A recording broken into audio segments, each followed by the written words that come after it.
This exercise is called a hip 90-90.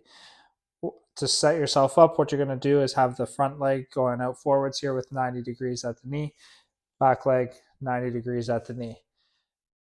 This is placing two different stresses on the front hip and the back hip. So your front hip is in what's called external rotation. The back hip is an internal rotation of that hip. You can hold this position right here as a stretch for either one of these hips if you're limited in external rotation or internal rotation. I have my hand supporting me here, and that's totally okay to do. If you feel that you don't need that hand there as support, you could hold this position of trying to keep yourself upright while still keeping yourself in this 90-90 position. You can also do something called end range contractions. So in this position, my joints are at the end of their range of motion.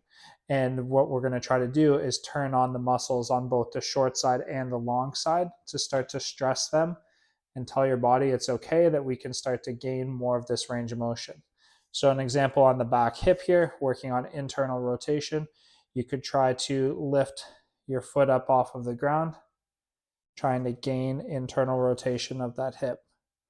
Or you could try to then push your foot down in towards the ground. So I'm creating this rotation down this way here, stressing the back hip.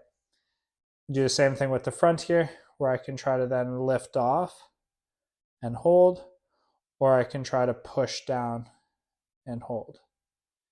So this is external rotation of my right hip, internal rotation of my left hip.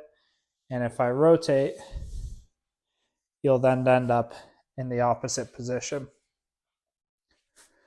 where now my left hip is in external rotation, my right hip or my back hip is in internal rotation. You can do these same things where you're supporting yourself with your arm or holding yourself upright without the use of your arm, or trying to then gain some of that range of motion by lifting up